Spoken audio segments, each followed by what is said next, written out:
by the military-industrial complex.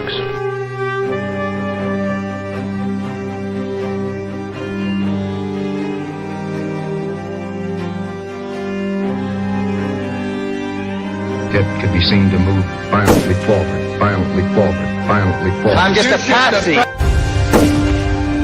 Let's win there.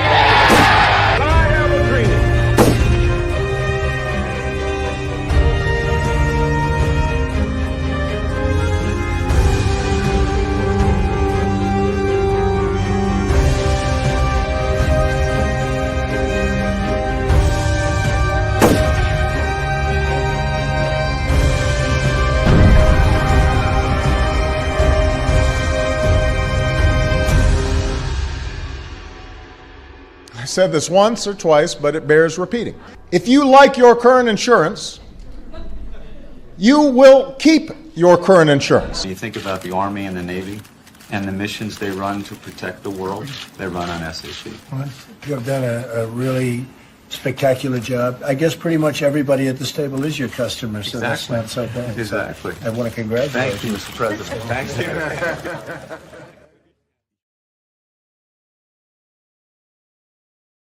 And we're back. George, can you hear me? I can, Peter. How are you? I am doing well here from beautiful downtown Santa Monica, where the riots have not hit us yet. But as my wife posted on her brand new Substack yesterday, the street is right there. So we're very close to the street. We have our ear to the street. And I just want to make one thing clear, George. I want to make one thing perfectly clear before we start. I'm not happy with my insurance. Well, it's one of those things where we aren't even done scraping up the detritus from the last fire, and now we've got potentially a new one about ready to start. It's kind of unbelievable. Out of the 6 or 7 different citizen journalist events, well, with your events thrown in, it's probably over a dozen, that we went to the Bradbury building, Bradbury 451 building, where they shot Blade Runner. Where they shot Blade Runner, and where the Berggruen Institute is. Mm-hmm. We charted that area. We walked that distance between where the city county, where the riots are, over to the Bradbury building and the Berggruen Institute. And we said this probably would have the same profile if there was a controlled burn, to sort of like the 92 riots with Rodney King. It would be between the city county building, that space, and that old downtown DTLA area, or Chinatown. We had a couple of in Chinatown, but that's the really super vulnerable area of Los Angeles that people don't know. It's been around forever, and it's very vulnerable to fire. Well, I've been posting this stuff because I'm looking at LA in a completely different way now. And the way that I'm looking at it is, if I was an oligarch and I wanted to start a fire someplace to clear a bunch of real estate, where would my next target be? And so one of the places that I've been driving through, again, I never really frequented this area before I became unhoused, is a neighborhood called Mar Vista, a view of the ocean. And it's this little mountain that's next to Santa Monica Airport. And it's not as big as the Palisades, but it's got a very Palisades feel because it's up high. You have a bunch of old grandma houses that were built in the, between the 20s and the 50s. And then obviously people who have good jobs at Silicon Beach or perhaps the entertainment industry are building little mansions there, And I look at that little mound and I go, I wonder if the fire hydrants work here. Because if I was living in that neighborhood, I would probably be dink, dink, dink on the DWP and dink, dink, dink on the Los Angeles Fire Department and saying, can you make sure these fire hydrants are working in this neighborhood here? Because this neighborhood has a very similar profile to the Pacific Palisades. Well, I was up there, and we did a couple of news cuts from the fire station up there. That's where Joe Biden was that night. So if you're looking at a controlled, the night where you and Lady Jessica, Go ahead. I'm not sure what you're referring to. I'm referring to the Santa Monica Airport. And the fire station right next to the Santa Monica Airport was where Joe Biden was that night when I was with you in Santa Monica and Lady Jessica. And we had the huge winds knocking against the restaurant window that night. And that's the night I spent over at the refugee center, right? Yeah. With all the homeless people. Correct. Because it wasn't just for refugees from the fire. It was for anybody who would show up, right? And so all the homeless people thought, there was a little of that, but that center was open before, for homeless. So there was some people showing up in BMWs, from the Pacific Palisades. But my point is that that's where the operations center was. That's where Joe Biden was, and he was that close. Remember, they said that Air Force One was grounded, and that's why the helicopters couldn't fly. That's why they. Well, that was just one of the litany of excuses. There's a litany of excuses why things haven't happened, and I haven't seen any litanies list. Are they going to do this like the? Is it going to be like? I'm just putting my microphone up because I don't think this one's working. I don't think it is. Are they going to wait like a year or 2 years and then come out with a litany of excuses? Like, what do you well, think? Well, I don't think they got right to. I think you're muted, George. No, I'm not. I think you're. He's not muted. I'm not muted. I don't hear George. This happened before, I think. Do you want me to leave and come back? Maybe you should duck out and duck back in. Okay. So he's going to duck out. And then duck back in. And in the meantime, I can stretch. I don't know what I should be talking about, though. Maybe I'll look at the... somebody asked me about Canadian fires. I don't know anything about Canadian fires right now. But can I hear you now, George? Yeah, I think so. Can you hear me? I do not hear you. Okay, so Arthur Stone in Great Britain says that his audio is working great. So maybe I have to duck out and duck back in. So okay. I'll duck out. We're doing ducking now. Well, now that I'm just here talking with you folks, I do want to say that Peter is going to be releasing the Great Library of Alexandria today. And this is amazing because it got wiped out in the fire. And the Great Library of Alexandria was 750 books, the greatest. And he not only has all the books in PDF form, he has the summaries. He also ran it through, I can't remember what the name of the service is with Google, LM or something like that, LLM. It's not large language model, but anyway, he ran it. So now you can hear it as a podcast. Plus a lot of the graphics were wiped out. And so he's rebuilding the graphics. Can you hear me now? Yes. I think that what happened is that I have a USB adapter so that I could split the headphones, and somehow it got changed to something else. And because I can't hear myself anyway, I need a mixer. I need to get a mixer. George, I used to have 2 mixers when I did the show, and I could adjust my volume and Jessica could adjust her volume, and it was great. But now I'm trying to do this with like sticky tape and... Well, I took the brief break there to tell everybody that the Great Library of Alexandria is coming back online. I think it's online now. It is. I gave you a secret link to it, and I can kind of go over what I've been doing there. Yeah, why don't you tell people, because it's the 750 most important books ever written. It's also the PDFs. Only if you want to know what's actually going on. Well, that's why I say it's the most important. Summaries plus podcasts plus graphics. Go ahead, Peter. Yeah. So as a lot of you probably know, on the old Duke Report website mysteriously stopped working like 2 days after the fire, and it wasn't like I wasn't busy or anything, but people started complaining, "Where's the website?" And I use that website more than anybody. I mean, and Jessica uses that website more than anybody because it was the way that we kept up with the news aggregator. So the feed aggregator was part of the thing that was causing all of the problems. But I thought that the part of the website that had the most utility was the book section, because every time I found a book, or every time somebody mentioned a book, I would go and find every version of that. Jerry says it might have been when you lifted the boom mic on your headset. Nah, I don't think it was. But anyway, I think it's just because my audio setup sucks, Jerry. But thanks for your input. Anyway, so a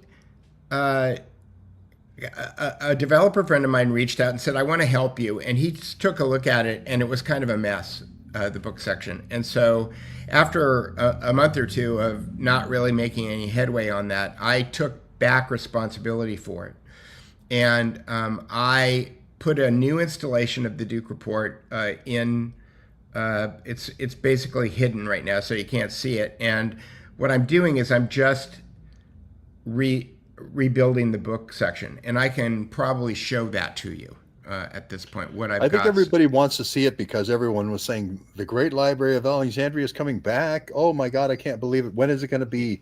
Yes. 2026, 2027? Is it going to be done? Is it going to be done by the time of smart cities? Do you think Gavin Newsom will have the railroad done by the time that library? I'm going to show you. And I told them, Peter, I said, it's coming live Tuesday. This is not the Great Railroad for Gavin Newsom, which is what, 2047, and it's 2 miles of track by 2047 with 100 billion. No, this is the real deal. Here we go. Okay, so there's a few things going on here. First of all, these books are not in order yet. They will be in order. But what I did is I downloaded the database. I got 750. There's 750 books, and I think that there's probably a couple hundred more in a queue, getting ready to go in there. But what I've been doing is if I go to down here, you'll see this is what it looked like when I started. It was all these little black books, right? And they don't have titles underneath them. So the first thing that I did is I got it set up so that when I mouse over them, I can actually see what the title of the book is. But what I did is I used the fact that I don't have my book covers got blown away to kind of be an accounting system. And what I'm doing is I'm going through each one of the 750 books.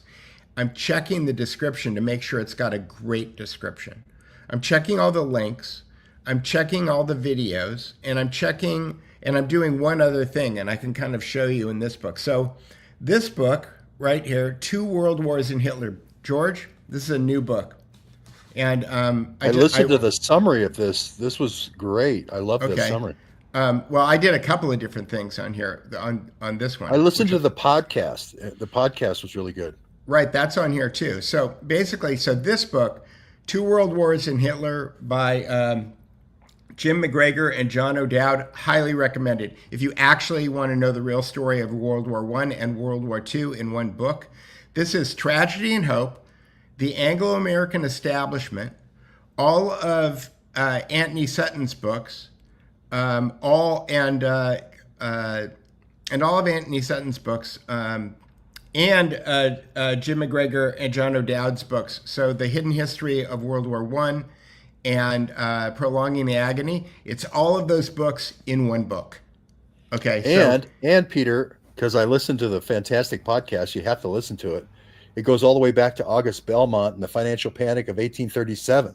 Yeah. So yes. If you want to start with the Rothschild agents in the United States, it starts with August Belmont. Here you go. Yeah. This is the most damning book on the Rothschilds that has ever been written by people who were not anti-Semitic. We're huge supporters of Israel, and we're the only ones that really can say this. Right. So what I've done is I wrote a GPT prompt, and because I have PDFs of most of the books that are in the Duke Report, for each book I've written a 1,500 word description of the book. Okay, and for this book in particular, I took the I didn't have a PDF of this book because it's a brand new book. But I did have some articles that were written by some in-depth reviews that were written. And what I did is I synthesized those things and I dropped those things over in the Notebook LLM podcast app that I've talked about this on the show. And I can share that, and I can share the links to that podcast that I shared with you today in the chat when I get done talking. So that's what this is. This is over on SoundCloud. And then this is an interview with Jim McGregor and John O'Dowd. And then if you scroll down, it's in the 100 books that are essential reading. Again, these aren't in order yet. I mean, these pages, the formatting isn't done. I'm just doing everything that I can to get the data in there. And then there'll be a Kindle preview. So if the book is available on Kindle, you'll be able to read the first, chapter or so of the book. Right here. So I have, and then the one thing that I've added, and I don't know that this will come out, but maybe it will, is that I have integrated 11 labs so that not only do you get the podcast version of it that I shared with you, but you'll also be able to. Two World Wars in Can Hitler. you hear this? Two World Wars in Hitler by Jim McGregor and John O'Dowd documents the systematic engineering of global conflict by a tightly integrated network of financiers, intelligence operatives, and industrialists centered in London and New York. So you'll be able to, like Substack, you'll be able to just listen to these things. So that's what I've been working on, and so part of the reason that I've been unavailable lately is just because I've been head down and trying to get this done as quickly as possible.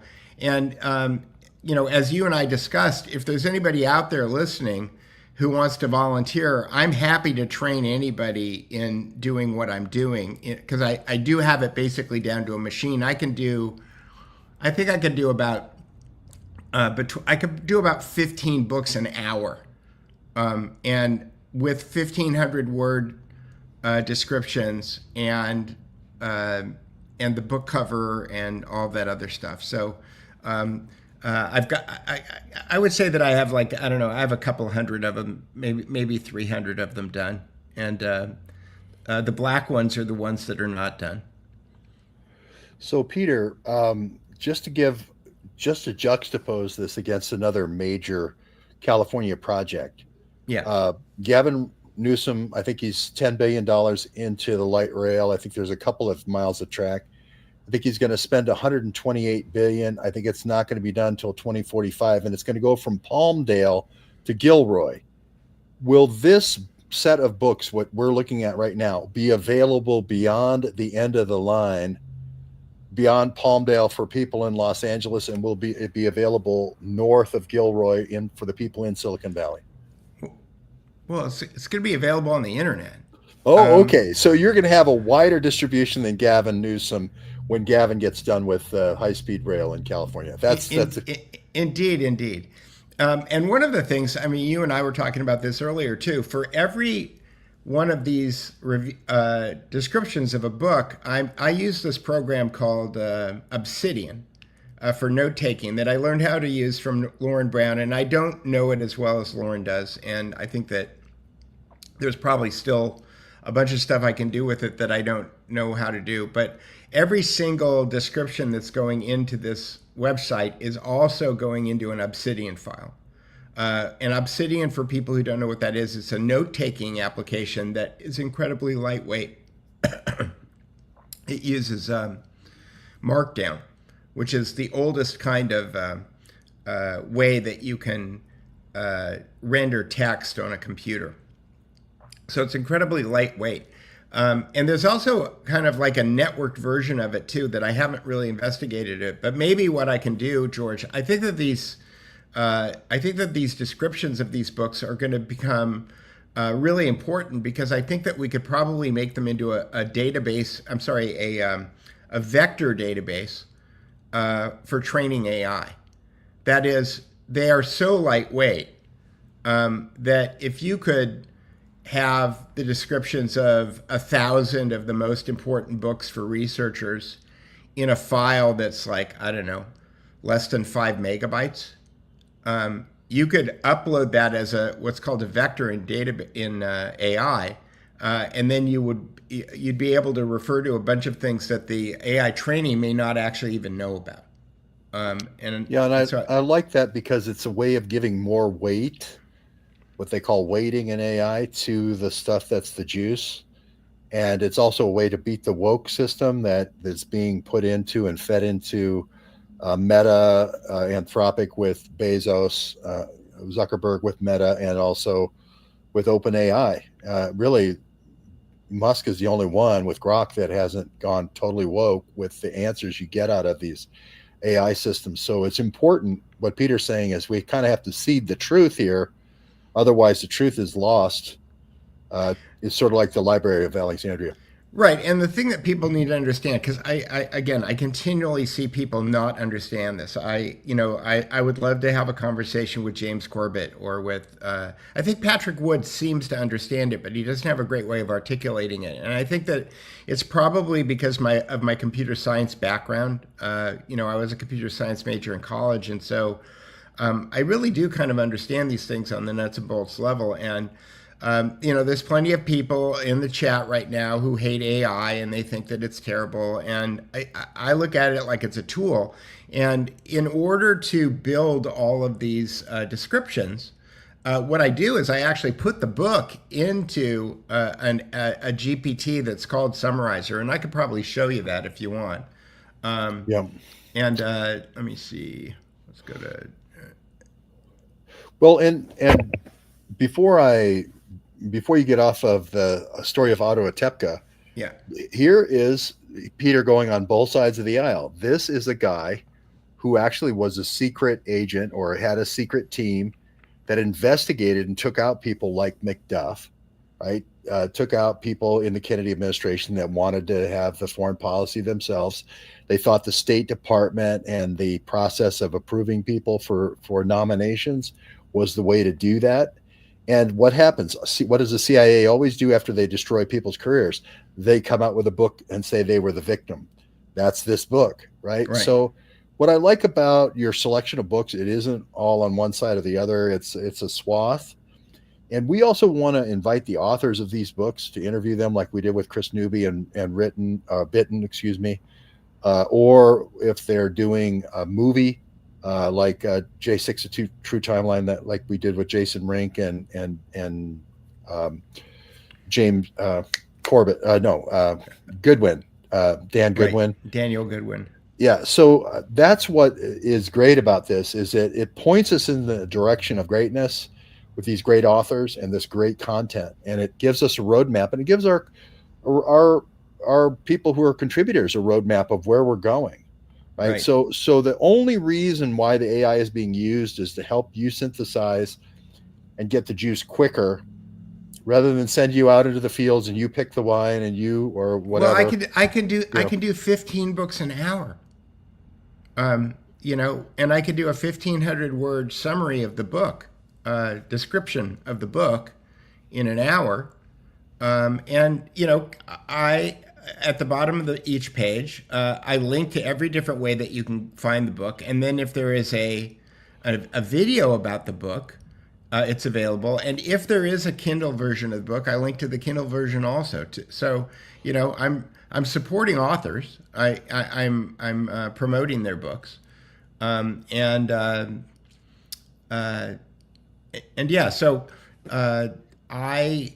If you want, I can show you how I gin up a description. I don't know if it's interesting or not. I think people do know how, you basically, like a prompt, you plug it into a prompt and then you click the right kind of ChatGPT you want, and then it'll spit out. I have a prompt that I wrote that specifically, all of these reviews come out the same way. And the GPT will just assume that the author of the book, it will assume the author's point of view. It will, because I think of the training of the specific GPT that I use, which is called Summarizer, I think it gets around a lot of the safety issues that but I still do run into problems with like Kathy O'Brien's books and some of those books that are about abuse, because they discuss abuse as part of a biography, and the safety training doesn't want people talking about that stuff. So sometimes I run into problems with that, but almost everything else is it's pretty straightforward, and I think that the reviews that I'm getting out of it are exemplary. I think they're better than anything. Not reviews, the descriptions. I think they're better than anything that you could see on Amazon. And the main reason that I wanted to do it is because I spend so much time. If I'm doing research, I'm looking for a particular thing. This is going to be able to create a vector where people are going to be able to go into the search engine on the Duke Report, on the book section of the Duke Report, and find the 10 books that are covering the subject that they're researching. You know, that's going to be really valuable to a lot of people, I think.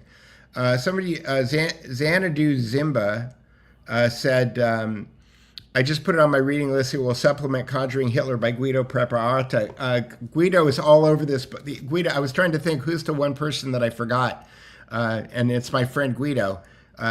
Guido is all over this book. This book is, if it weren't for Guido, if it weren't for Guido, Anthony Sutton, and Carol Quigley, this book wouldn't exist. So this is Guido's. I love Guido's book. I love Conjuring Hitler. I like, for a quick read, I like Incubation of Nazism by Guido Preparata. It's the Reader's Digest version of Conjuring Hitler. All of those books are great, but this book pulls it all together in one book. Like, this book's going to undo a lot of history. And I think especially how far back it goes with August Belmont in 1837, and that's pretty far back. But he makes an incredibly strong case that's when the original insertion into the American economy happened, which is amazing, you know. And then he goes into the Morgan banks and how the Morgans were front banks, and the whole creation of the Fed, and how that was pretty far down the line as far as the Rothschild manipulation was. And that's what I loved about the book, the Two Hitlers book. And the Hitlers, you could then see the World War I and World War II as just, like they say in the summary, Act 1 and Act 2 of the same play. Well, they call it the 30 Years' War. They don't call it World War I and World War II. They call it the 30 Years' War. And they go into Hitler's handlers and how Hitler was manufactured. It's incredible. It's great. George, here's a term I haven't heard since the 70s. Gopher. Can you also maybe use a Gopher protocol? I don't remember Gopher. Gopher is like a search across files. Yeah, it was a grepper. Gopher was a grepper. Somebody wrote a better version of grep. I think it was written in like, I don't know, it was like PHP or something like that. Well, no, PHP hadn't been invented yet. Right. It was even before that. I can't even remember what it was written in. And maybe it was just COBOL? Or it could have been Unix commands piped together. Yeah. It's old, but Gopher, that takes me back to the 80s, or maybe 90s. But yeah, that's kind of, what's interesting about all these, you mentioned AI and what do you feed AI? It's sort of like you get the monster that you feed with AI, and it loves big data, and each GPT is getting 100 to 1,000 to 100,000 times bigger than the one before, and that's the whole magic of the AI. But this is going so far back in time. I'm not even sure that would be the appropriate way to do this. I think not only the text files, but you also want Peter said, you want all the discussion on. Well, I'm YouTube. gonna take a look at. I'm using the free version of Obsidian, and Obsidian, again, there's a little learning curve, but it's almost like I used to do this in the 70s. How do I do this now? You know what I mean? The learning curve is like remembering, right? Like yeah. what you used to do, but There's this thing that is a really powerful component of Obsidian called backlinks. But I think it's really designed for people who are writing their own notes in real time and then it's basically like creating your own wiki, using the same kind of markup language that Wikipedia uses. But again, that's a little geeky for a lot of people, I mean, I'm all for Gopher being a feed. That's what I was trying to say, is that all these things can be feeds. And as Rupert mentioned, it's before censoring, but that's great. Let's get it all in there. I'm all for that data source. Well, but I think of Gopher, I think of the modem tones. Yeah, Obsidian has a paid version that I believe allows me to create a shared server. Okay. So I that's on my to-do list. Right behind finding a place to live or getting the insurance company. I said at the beginning of the call, if you want to keep your insurance, if you like your insurance, you can keep your insurance. I don't like my insurance. I had almost $250,000 in insurance between what they call private property. What was it? It's your stuff. And then something called loss of use, $87,000. Personal property. Personal property and loss of use. I've received $15,000 of personal property. I got that on the 11th of January, right after the fire. It was very nice. It helped. Okay. And then I've gotten zero since then. So it's safe to say that Gavin Newsom at 10, 12 billion now for the 2 miles of track has received more than you have. I'm not sure, your Great Library of Alexandria already online now, already delivering for all over the world, delivering utility. And is there that many people that want to go from Gilroy to Palmdale? Is that really the idea of high-speed light rail? I took my daughter to Gilroy on a train ride for Christmas, 20 years ago, because they have a Santa train in Gilroy. They have all these trains in Gilroy where, all the TV shows that were on television and all the movies that got made in the 50s and the 60s, whenever there was a train. Petticoat Junction. All those things were shot out in Gilroy, and they still have a lot of those locomotives running out there. So yeah, these are the old time locomotives. But I mean, this is right out of John Steinbeck, folks. If you're an apple picker, right? If you're an itinerant farmer, this high-speed train is for you, because you can go to all the different, Getty fields that have oil underneath them, because what this high-speed rail is going to be a high-speed line for the Getty pipeline that they're going to expand. And Gavin Newsom's been a handmaiden for the Gettys for his family for the last 70 years. Is there an oil pipeline on this right of way? Is that what you're saying? Absolutely, George? There is. Yes, it's the old Getty pipeline. It's the old Santa Fe pipeline. The old Santa Fe pipeline, Getty bought, and I can't remember if it was 20 miles on either side of the track, but that's where all the money came from. And then the other part of the Getty thing was the post-war survey, all the offshore oil. So all the maps, all the seismic testing for all the maps for all the offshore, going all the way up to, So Georgia, I've been thinking about this a lot lately. It seems like if you take a look at the Berggruen rhetoric, if you just go onto the Berggruen website, or you go listen to him talking at Oxford, and you look at the long, it's not the Long Now Foundation, I don't know, whatever the foundation was that he spent $20 million on that blueprint to renew California, which is all the reason that it's my guess that the reason the Palisades burned down, and the reason that all these fires are all happening all over the place, and the reason that people on both sides of the aisle now are finding some reason to hate the government is because they want to come up with what Courtney Turner calls the third way. And I'm writing an article right now that I should have ready to publish tonight called it's called Epi-War and Bafflegab. Because I think that that's what we're dealing with. We're dealing with epistemological warfare and bafflegab. And bafflegab is just a funny way of saying words that politicians and experts put together that sound like they're saying something, but actually they're not. They're actually just mumbling nonsense.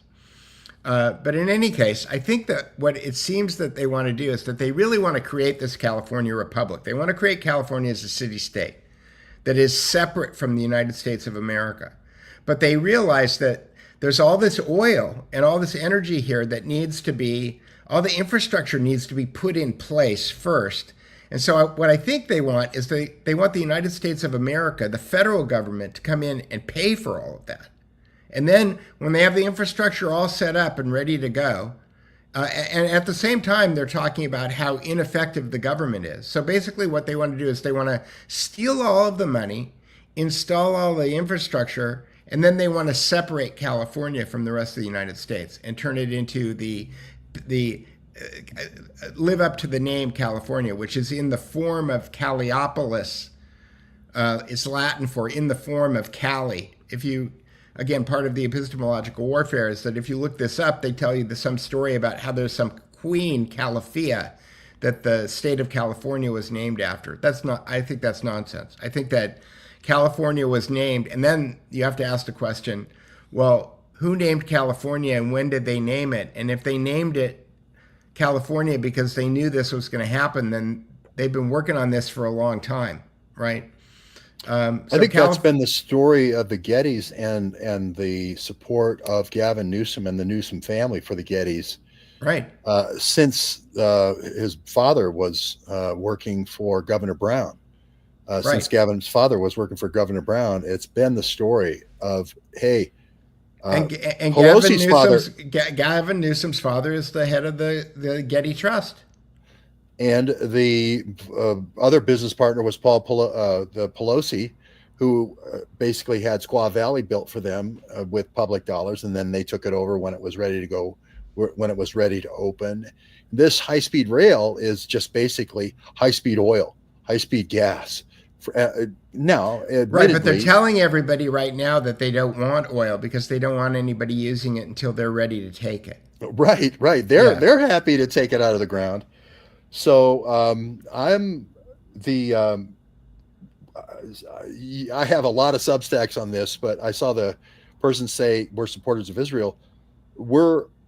I support Israel as a democracy in the Middle East, but there's no one who's done more for Israel than our group, telling the story of Israel in the birth of a nation.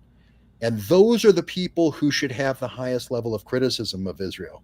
Right? When it comes from people who are supporters of Israel, when the criticism of Israel comes from there, it's the most important, critical, worthwhile criticism to listen to.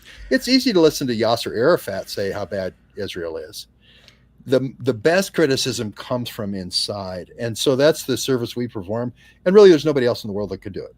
George, again, I designed the online education system for the Shoah Foundation Institute. I worked as a consultant for the Simon Wiesenthal Center. I'm not a fan of what's going on in Israel right now. I don't support. Right.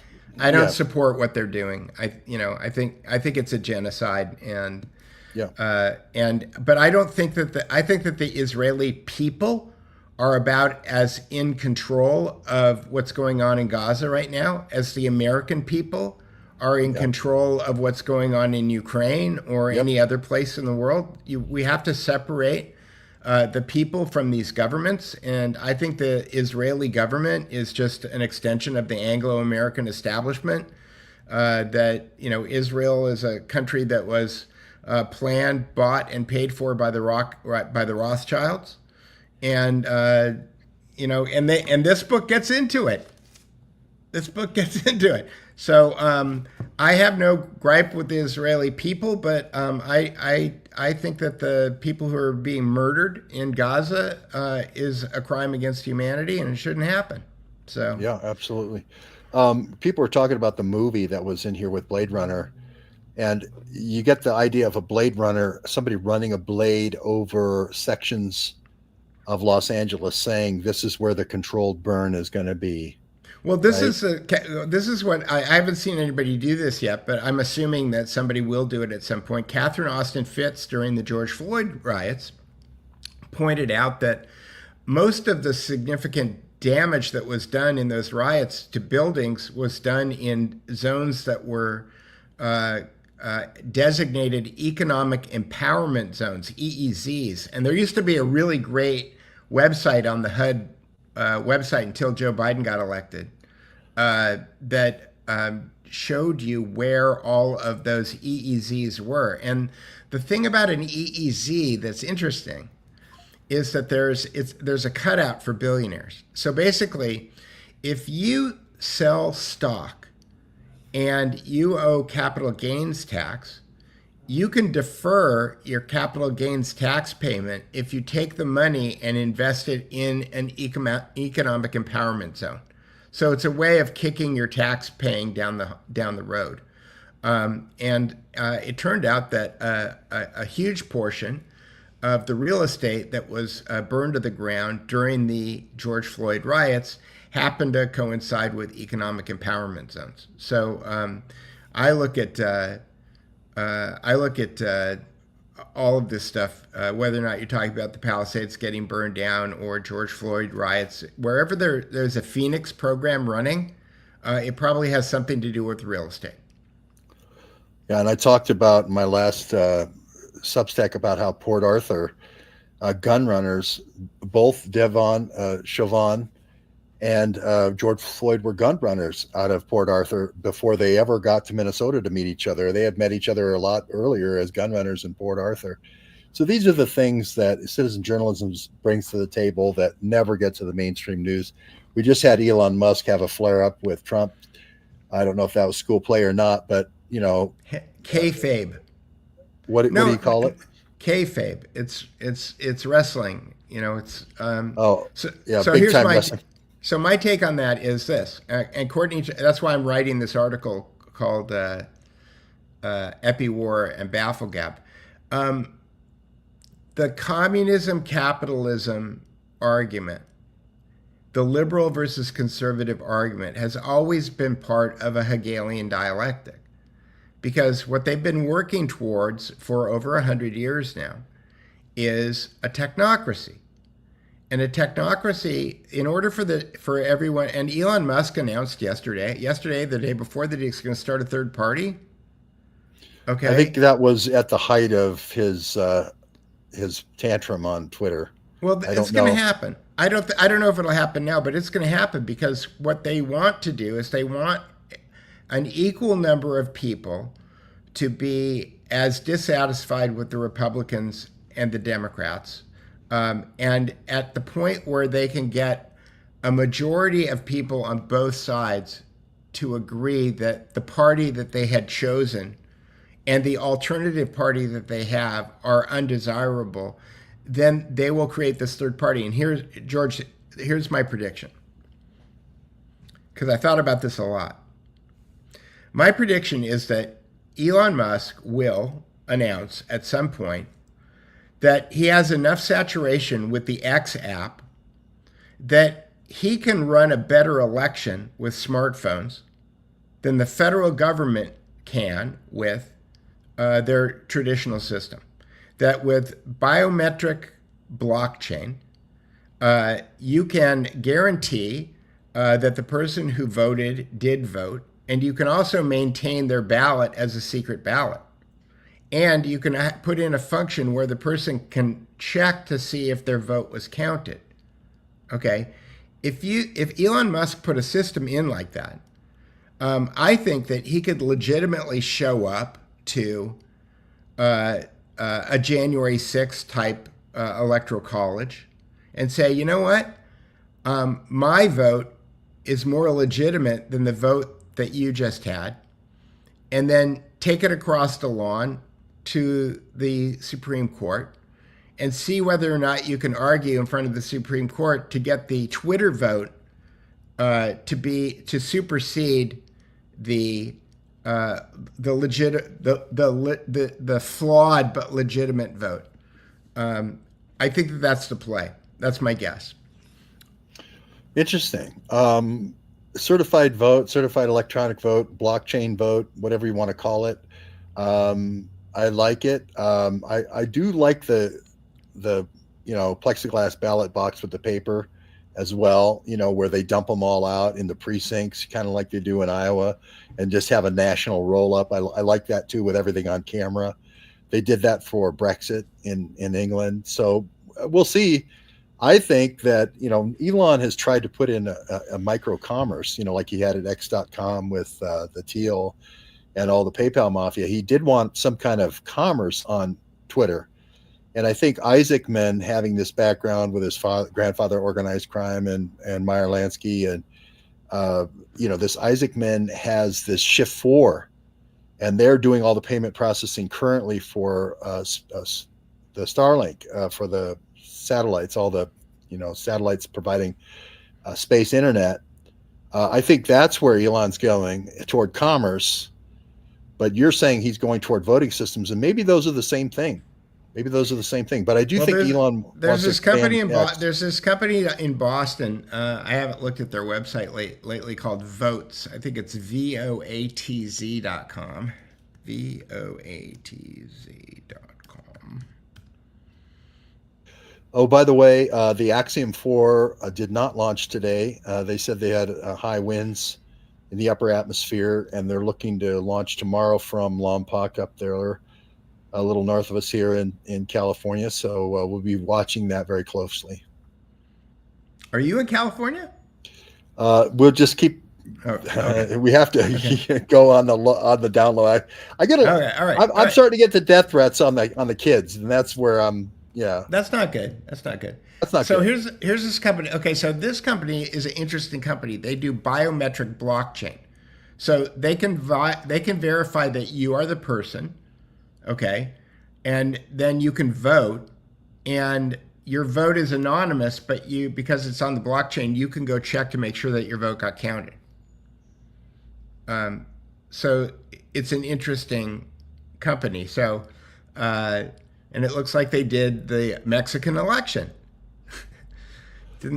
Well, I could see Elon easily picking this up in an acquisition and then offering it to different secretaries of state and doing a state by state. I don't think it'll be a national election, but I definitely think they could do a state by state this way, especially for, some states like Rhode Island and stuff. Well, that's the way that you would have to do it. And that would be the Fabian way, right? You'd start with California, and then you'd go, you'd hit all of the blue states, right? And you get them to all do this, and then you get them to certify it. And then, I think you'd have to have some kind of handshake with Real ID, but maybe it will. Who knows?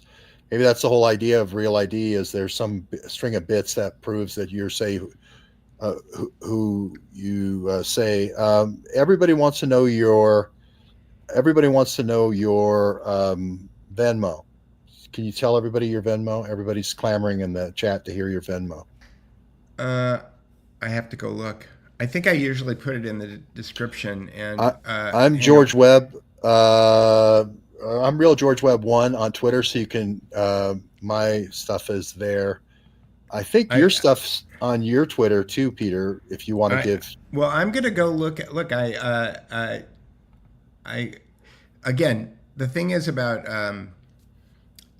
Obsidian is it's so fast. I typed in Venmo, and I know that I have it. It's at Peter Duke Photo in Venmo. My Venmo is at Peter Duke Photo. And it's been so long since I got a Venmo. Jessica will put it up in the. I can't remember what it is. So yeah. So well, Venmo, again, I used to be a photographer. Yeah, one of the things that State Farm said to me is that they didn't want to pay for my photography equipment because I was a photographer, because I was a professional photographer. And I said, I haven't really done a paying gig in years. Like, what are you talking about? It's so dumb. The whole thing is so dumb. Well, it does seem like we'll give you a building permit if we get $1 million political contribution. It does seem like there was like 40 or 50 building permits that had been done, and it's almost 6 months later now, or 5 months later. 40, 50 building permits, really? I mean, they had a dashboard. They had a dashboard, and they had 0 building permits approved. And I tweeted out a screenshot of it, and the next day the city of Los Angeles took the dashboard down. And then like 2 days later, Rick Caruso showed up, or somebody showed up in front of a building on Via de la Paz announcing that they were starting construction on their building. A real estate developer was starting construction on his building on Via de la Paz. Well, and I think Villa de la Paz is one of those classic streets that they said, oh, a whole bunch of, religious zealots came in here and wanted it to be a street of peace, and we could really there was supposed to be a temple of peace at the end where we could do multifamily residential. There was supposed to be a giant Greek temple there, and I think that they're going to build the giant Greek temple where the trailer park used to be. My guess is, how there's a Getty Museum by the 405, and then there's a Getty Museum in Malibu. The Getty Annex, which basically are the bookends of the fire area. Right. Well, Berggruen is supposed to be building his Philosopher King Palace next to the Getty at the 405. But now that trailer park has been cleared, I can imagine Nicholas Berggruen in an homage to J. Paul Getty, who built his J. Paul Getty. The Getty Villa is a recreation of a villa in Herculaneum that got covered in ash during the Pompeii explosion.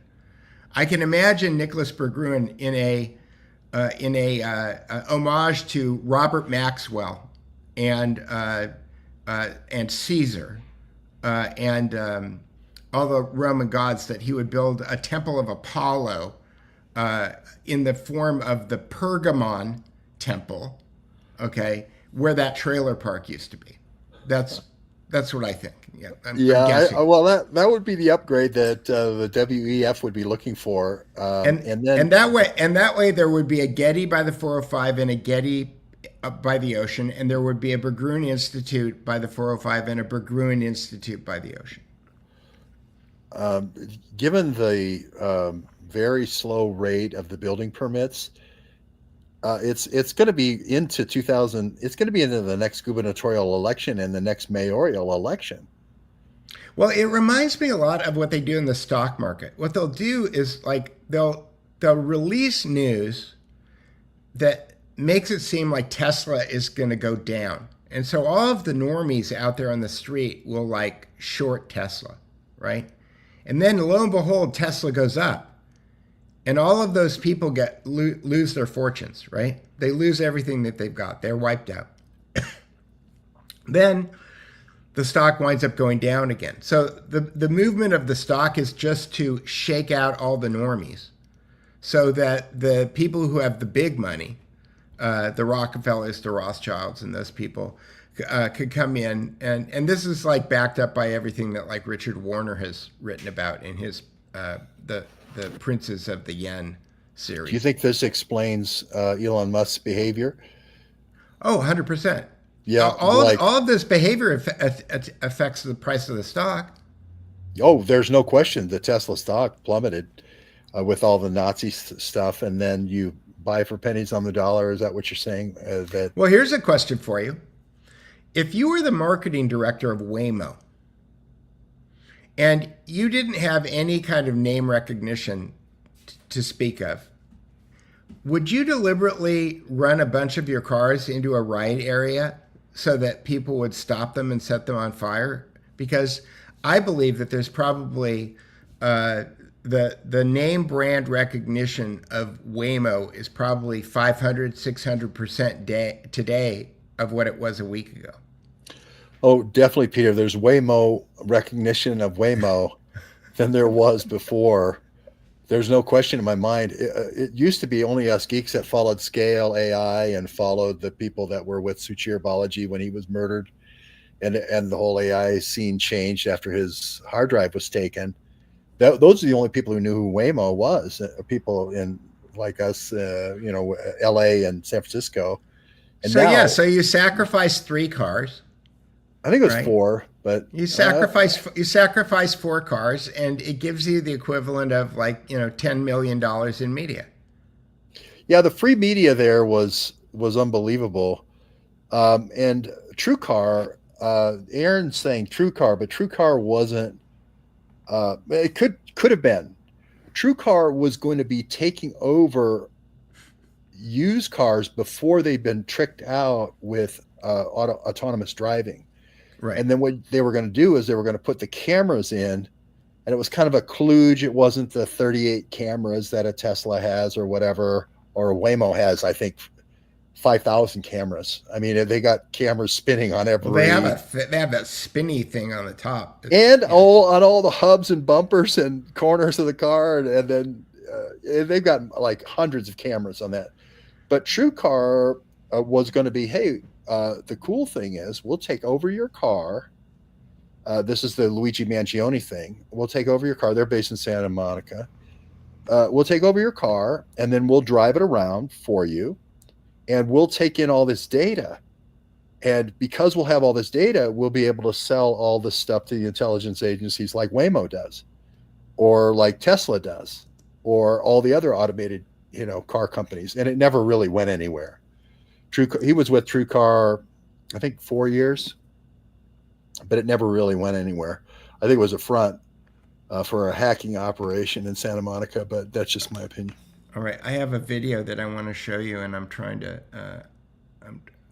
pull it up right now. It may be the artwork that you used for the show today used Waymo cars burning, so that was more free advertisement for Waymo. Yeah, there was a video that I shot yesterday. I'm trying to. Waymo is owned by the Google parent company Alphabet, so a lot of people say the only company that could have done automated taxis. Is somebody either very rich or somebody like Google. Musk is coming out with his answer to this called Cybercab, but it's not ready yet. I've seen those. I think they kind of look like little. They look bulletproof like RoboCop. They look like the Volkswagen buses. They have bulletproof wheels. They're a RoboCop type design. Okay, here. Oh, here it is. Wait, no, that's not it. I could have sworn I shot a video yesterday, but instead I'm just going to bring the still photograph up. This is something that we saw last night. Okay, stop screen, present, share screen, window.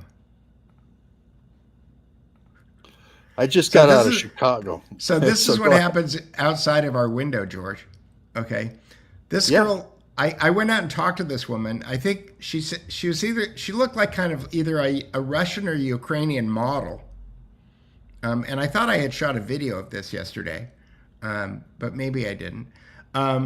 Anyway, look at the parking job on this. She has her front bumper wedged up against the car in front of her, and her back wheel is wedged up against the curb. Well, I have a theory what occurred here. That parking space is the most in-demand parking space in Santa Monica, right? Because it's free. And if you notice, there's a whole bunch of other places like the one across the street where you can't get an SUV into the parking structure because you'll rip the top of your thing off. So that parking spot for an SUV, which is what you have, is the most valuable parking spot in Santa Monica. Yeah, and I have a feeling they sent over the Oconus lure, and this was going to be her way of meeting you, kind of like, ha, I parked. And then they saw Lady Jessica and they say, oh, I got no chance. Well, I think that's what happened. That is what happened. Does Lady Jessica agree with that? I don't know if you can hear her laughing in the background, but she's definitely. But yeah, these are the things that happen with the intelligence agencies trying to get your attention, right? And you go out and help her. Oh, let me help you park the car. I did go out and ask her if she needed help because she was struggling. Yeah, I'm sure she's not told to go there and park perfectly so that you're jealous. You're supposed to come out and help. It was funny. So wait, here's another thing, George. Again, I would have never known this stuff if I hadn't met George Webb. But I get this news from the Pacific Palisades Community Council that they're doing a survey, a focus group to help rebuild the Palisades. And who's doing the focus group? Nicholas Bergruen. The University of Chicago. Oh gosh, the Chicago mob is running this whole thing. The Rockefellers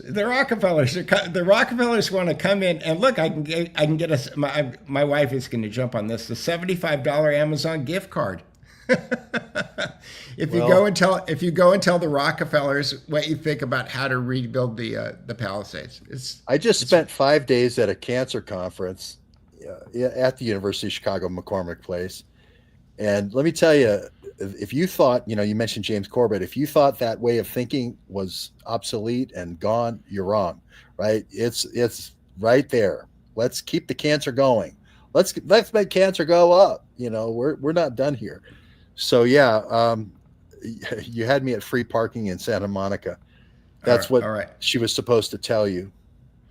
All right. Well, we've been going an hour here. We got some comments, so let me just answer. So Rupert says, yet I don't believe one word Hamas says. I think Hamas is being run by British intelligence and Mossad.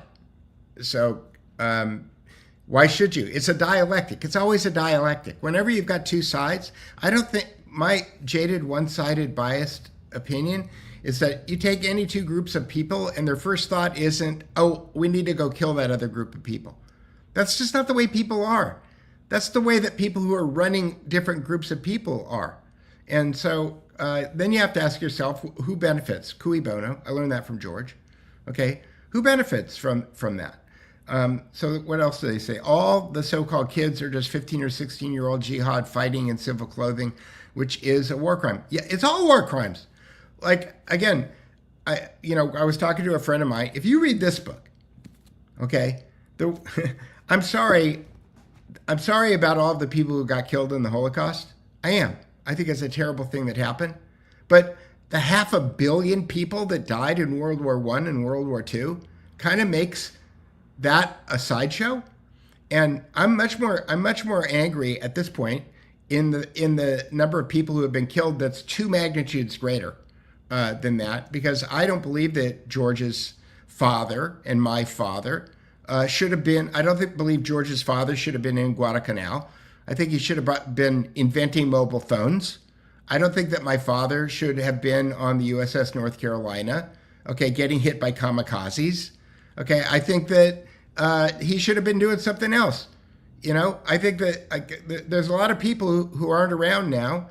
You go to any veteran cemetery and they're filled with all of the crosses and the marble, a lot of marble. Think of all the buildings that could have been built with all of the marble that is in all of the cemeteries right now.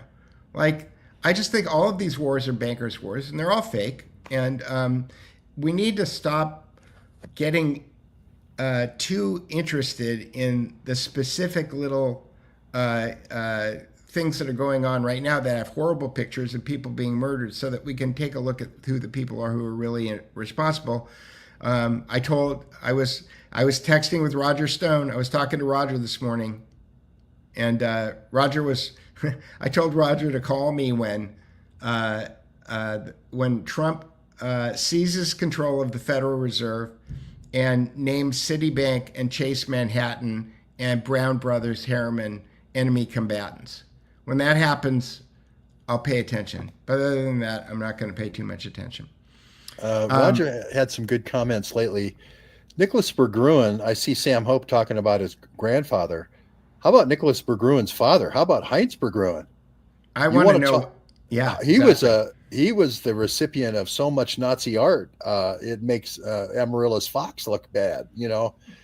We're talking a huge Rothschild-like slew of art. He went from being an unemployed journalist to the most successful art dealer in Europe. How does that happen? There's no question in my mind that after World War II, the Nazis were either going to hang, and you had Kissinger at their Camp King, and they said, hey, instead of hanging everybody, you tell us where all the stuff is, we'll split it. Right. And that's what happened.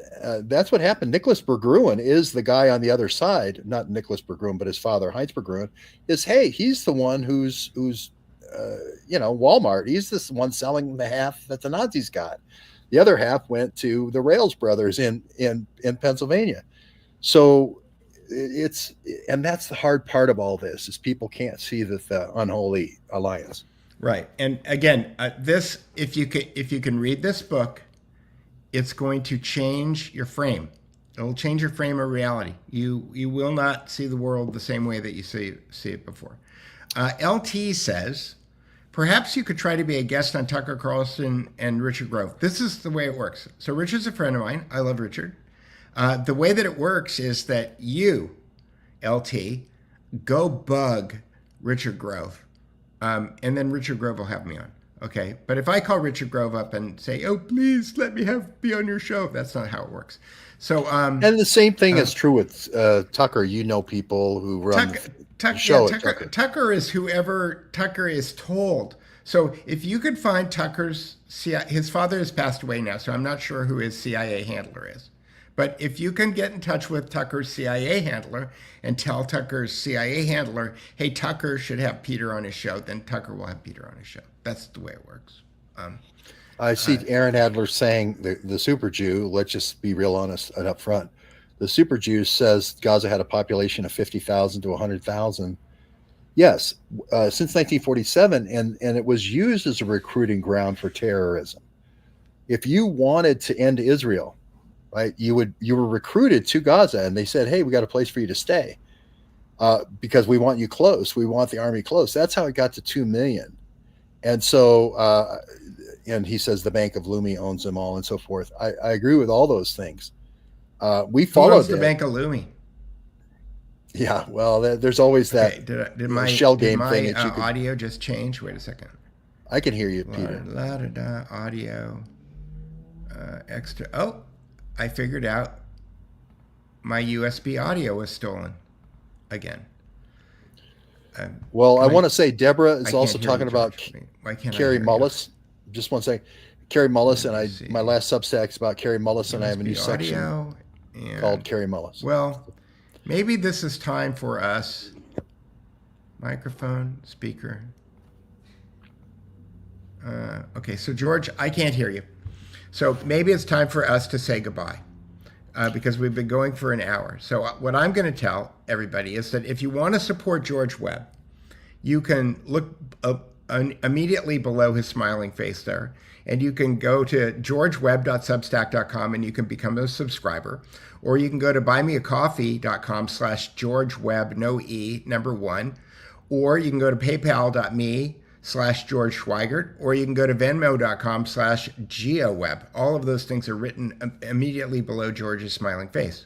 If you want to support the Duke Report, the best way to do that is to go become a subscriber on thedukereport.substack.com, or you can go to buymeacoffee.com/thedukereport, and you can buy me a coffee.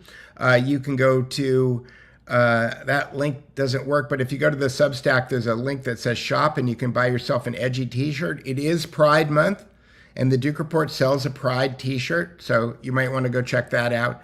In any other case, I will put the links below on how you support this channel.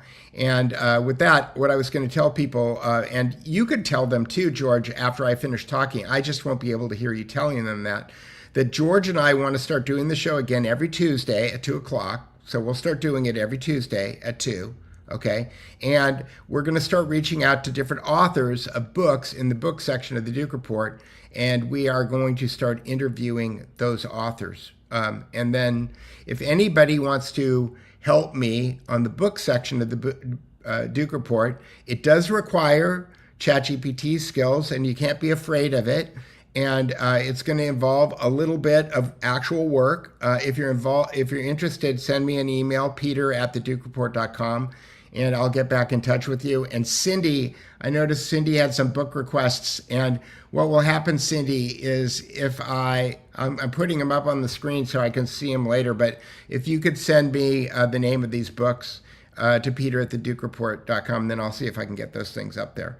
And last but not least, your good friend, Carl Bildt's buddy, Stein Eric Sorhag, is pimping his Vidmond Essentials here on LinkedIn. So I'm not sure it has anything to do with what we're really doing here, George, but he just wanted to put that up there, and I thought I would share it. I'm going to throw Well- it to you, and then you can give me the high sign, and I'll take the show out. Well, Stein Erik Sorhag ran Norway Anonymous, and he worked with Julian Assange he was with Julian Assange when he was arrested in Iceland. So that's Stein Erik Sorhag, and he would fly back and forth to New York, 1 day turnaround, 24-hour turnaround. So that's all. I'm good. See you later, George.